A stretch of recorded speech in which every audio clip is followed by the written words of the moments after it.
Cordial saludo. Esta es una presentación del libro Las claves de la argumentación por Anthony Weston. Mi nombre es Laura Alejandra Palacios.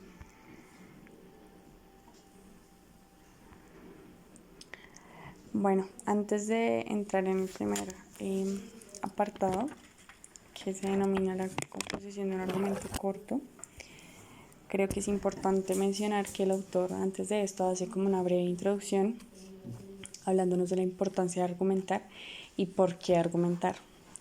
Algunas personas piensan que argumentar es exponer sus prejuicios de otra forma y esto se convierte pues en algo sin importancia o un poco tedioso en ocasiones. Pero entonces el autor nos deja claro la concepción de lo que es argumentar. Entonces nos dice que es ofrecer un conjunto de razones y de pruebas en apoyo a una conclusión. Ya teniendo esto claro, podemos continuar con la explicación del apartado. Entonces, bueno, habla de la composición de un argumento corto y nos propone unas reglas para seguir muy concretas y muy breves y muy entendibles. Entonces, bueno, la primera es distinguir entre premisa y conclusión. Entonces, para esto podemos plantearnos una pregunta: ¿qué estoy tratando de probar? Y a la luz de eso, también tenemos que tener en cuenta que la conclusión es la afirmación a favor de la cual se están dando razones y la premisa apoya la conclusión. Es decir, la premisa son las razones que apoyan la afirmación, que en consecuencia sería la conclusión. Lo segundo es presentar las ideas en un orden natural. Entonces, bien sea primero conclusión o afirmación y luego premisas, o primero premisas para después extraer la conclusión.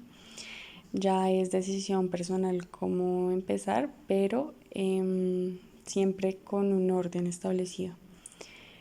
El tercero es partir de premisas fiables.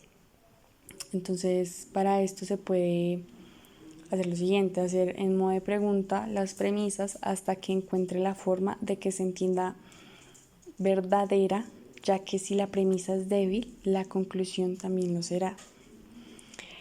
Cuarto, que se relaciona con el resto de las reglas que siguen, ser concreto y conciso, evitar demasiados términos generales o abstractos, evitar el lenguaje emotivo, usar términos consistentes y usar un único significado para cada término. Esto ayuda a evitar confusiones y para que la credibilidad del argumento sea mayor. Después de estas reglas, como generales de argumentar, nos habla de los ejemplos, los tipos de argumento, ¿no? Entonces nos dice que hay argumentos mediante ejemplos. Nos explica que estos argumentos ofrecen uno o más ejemplos en apoyo a la generalización, a una generalización. Debe ser cierto, tienen que ser varios para demostrar fiabilidad y tienen que tener muestras de diferentes poblaciones, ya que, es imposible tomar una sola muestra de una sola población y querer generalizar sobre ella, porque pues tenemos claro que es casi imposible que aplique para el resto de culturas, para el resto de poblaciones, países, bueno, como se quiera decir. Es complicado generalizar mediante ejemplos y se tiene que investigar muchísimo de diferentes casos. Y que estos ejemplos puedan tener una información de trasfondo, ¿sí? Para apoyar mucho más el argumento. Los siguientes son argumentos por analogía. Y esto quiere decir que es un argumento parecido a un ejemplo que es muy semejante a otro en términos generales y puede parecerse también en términos específicos.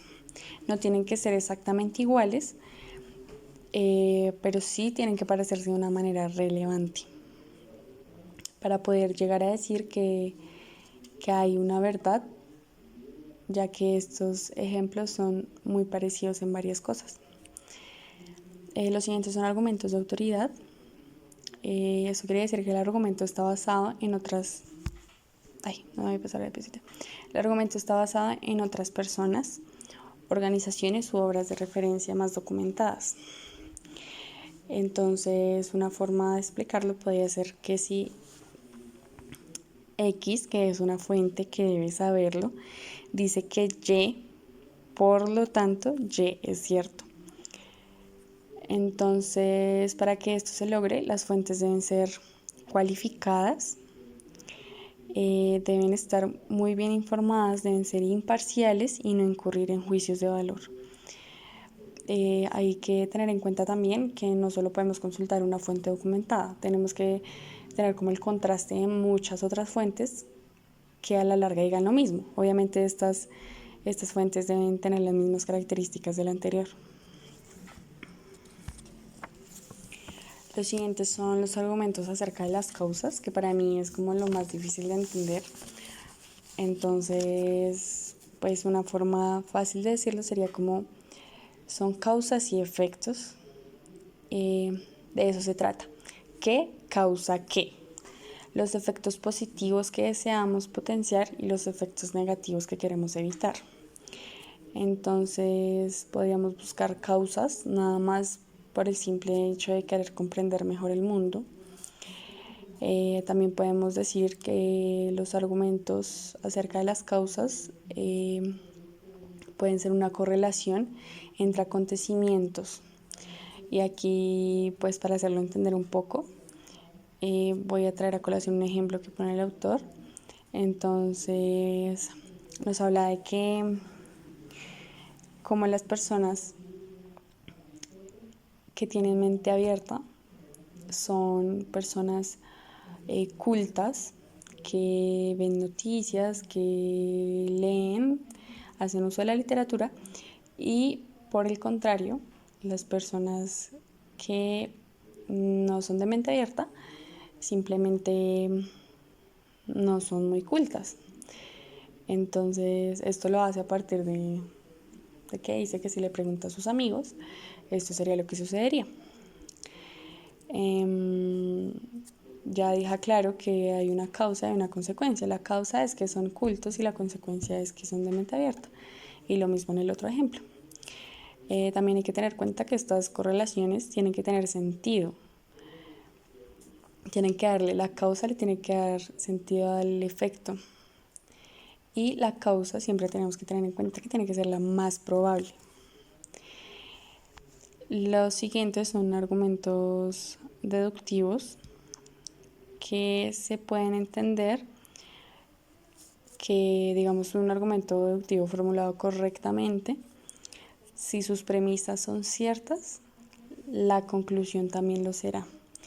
Entonces, muchas veces, la mayoría de los casos, en este tipo de argumentos, la conclusión está explícita en las premisas sin confundir lo que es una premisa de lo que es una conclusión.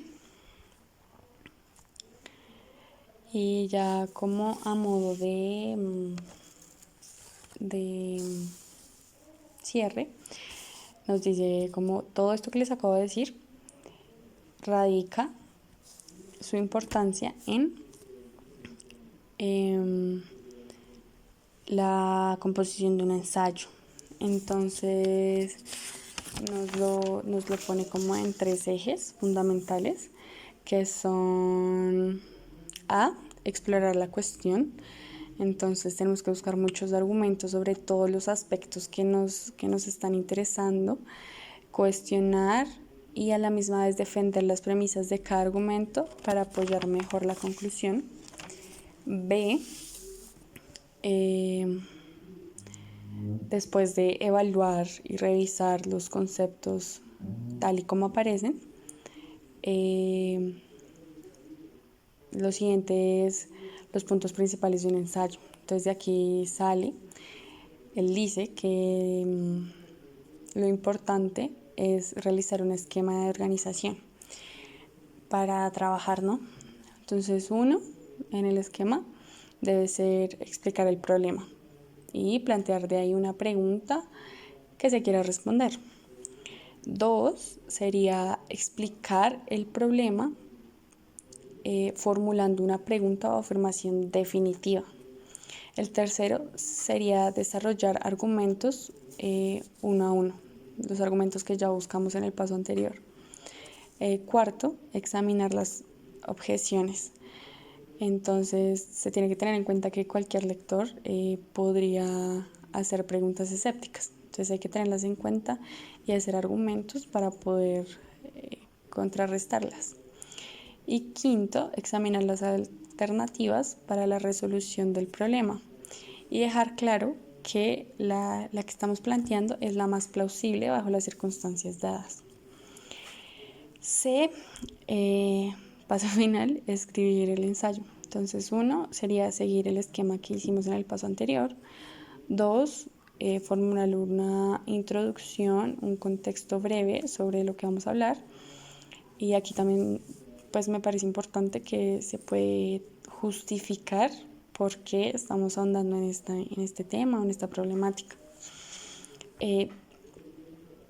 3, exponer los argumentos uno a uno y ser muy organizado, o sea, un solo argumento por párrafo o 2 párrafos, depende la extensión del argumento. Cuarto, hay que tener claridad en las conexiones entre las ideas y los argumentos para no generar confusiones y un mar de argumentos sin importancia. Hay que apoyar las objeciones con argumentos, este es el quinto paso. El sexto es no afirmar más de lo que uno haya probado, es decir, no se puede incurrir en juicios de valor de lo que no se investigó y no se comprobó. Y ya como último apartado nos menciona que hay falacias que nos tientan a todos. Entonces, las falacias son un argumento que conduce al error, lo que no podemos hacer, lo que está mal para argumentar, lo contrario de argumentar. Entonces, él dice que hay 2 grandes tipos de falacias. Uno es sacar conclusiones de una muestra muy pequeña y esto no, pues obviamente no nos va a permitir generalizar y no va a servir de nada lo que estamos investigando. Y 2 es olvidar las alternativas. Entonces nos dice que no nos precipitemos a creer en la primera explicación que nos dan.